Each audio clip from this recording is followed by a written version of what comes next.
I'm going to help you run faster, farther, and more efficiently than you ever have. Here are 10 tips to help you do that.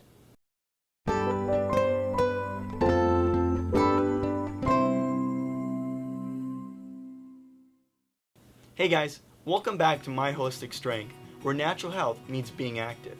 My name is Sandro, and today we're going to be talking about running. Yesterday I went for a run, and that's what inspired this video for this week. As I was running, I was thinking about what keeps me motivated, particularly when I'm running, in the moment. Here are 10 tips that'll help you run faster, farther, and more efficiently. Number 1. Tip number 1 is all about clothes, or having the right equipment. Now, one of the beautiful things about running is that it needs no equipment. You don't need any weights, you don't need a gym membership, you just get up, put on your running shoes, and go. But that's where we're going to put the emphasis on, is the running shoes.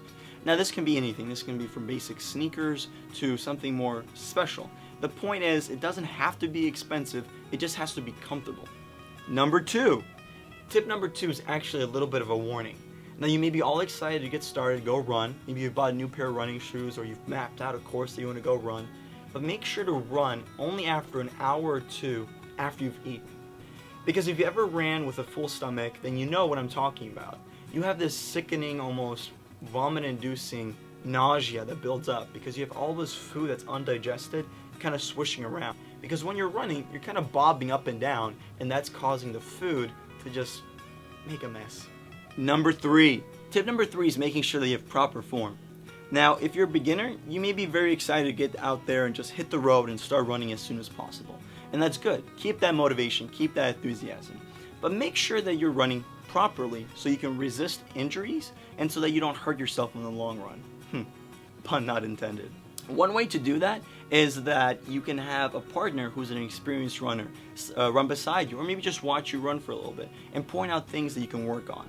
If you don't have the luxury, here's a couple of tips to keep in mind when you're training yourself in a sense. When you're running, you want to make sure that your arms are bent at about 80 degrees. This is the most natural placement for the arms when you're running. They're kind of beside you and they sway side to side. Don't keep your arms stiff. Another tip is that you want to make sure that as you're running, that it's your heel that's striking the ground and not so much the ball of your foot. Also, you want to be leaning forward a little bit. Doing so is going to help actually take advantage of your momentum or gravity. As you're almost kind of falling forward a little bit, your body's going to have to try and keep up with its feet to keep you from connecting with the ground. Number 4. Now for point number 4, I want you to understand something. Running is completely in your head. Now obviously, there's some physicality involved. You're actually running, your body is moving, but your body can do a whole lot of stuff kind of automated in the background. You're running, your steps, your breathing, all these things can be done. But if your mind is fixated on how far you've gone, how fast you're going, how hard the breathing suddenly become, how many steps you've taken, how much farther you have to go, you haven't even gone halfway, how are you going to survive this? You're going to stop. Because you're going to tell yourself that you can't go anymore. Why? Because it's not fun. Because it's not comfortable. Because you'd much rather be at home, sitting on the couch, watching your favorite TV show. But if you tell yourself these things, they become reality. You're actually going to stop. Because if you tell yourself you can't, then you won't. If you're running indoors on a treadmill, here's a little tip. Take the towel that you have most likely for yourself or for your workout and actually cover the information board of the treadmill. This will help you not look at the stats when you're running, which can often discourage you and can actually help you keep your mind clear so you can focus on your form and on the way that you're running. Number 5. For point number 5, a great way to kind of clear your head and not really worry so much about how far you're going or how fast you're going or any of that stuff is just to find a rhythm in your stride. So focus on your breathing and your steps, but only briefly. Just get into a rhythm of it, kind of almost like you're dancing. And after you've achieved the comfortable kind of stride, just leave it there. It surprisingly becomes very autonomous, and then just start thinking about other things. Don't worry about the discomforts, but make sure that your form and your breathing do not get hindered by you distracting yourself. Number 6. Number 6 is hands down the best way to clear your head, distract yourself, and get some rhythm in your step. That's by listening to music while you run. And what I use is actually Bluetooth headphones, since I feel that they're most comfortable to wear when running.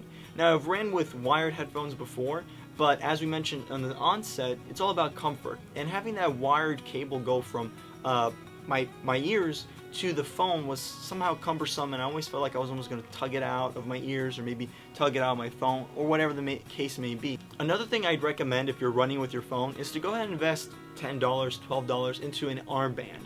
These are all over the internet. I'll put a link to one of these on Amazon. I got this guy maybe for $10 on Amazon a couple of years ago, and I absolutely love it. It just goes on your arm, you tighten it, and you don't have to worry about losing your phone. Number 7. Point number 7 is if you're already carrying your phone with you to listen to music and you have headphones in and an armband, then you might as well look into getting a run tracking app.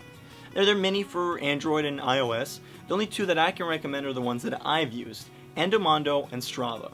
Both are essentially the same thing. It's just personal preference which one you feel more comfortable with.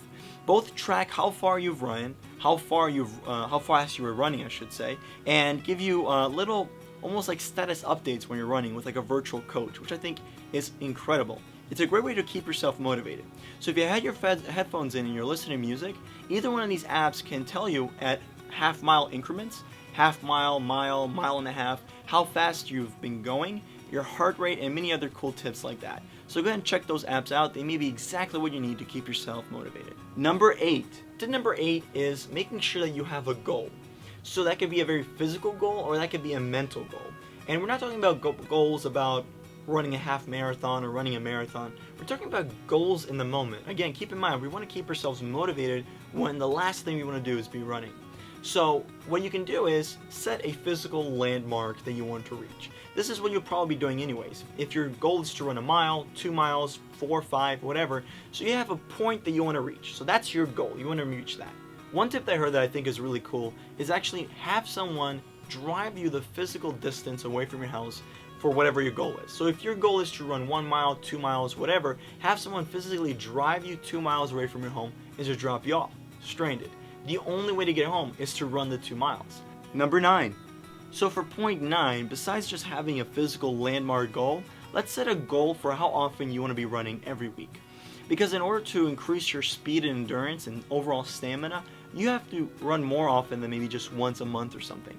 You have to make sure that you're diligent and consistent so you can actually build up that endurance. So what I recommend is try to schedule yourself to run at least 3 times a week, if not more. If you can run 5 times a week and that's your goal to just get faster, then that's going to help tremendously. But if you're going to be doing other workouts and being active in other ways, then 3 times a week is fine.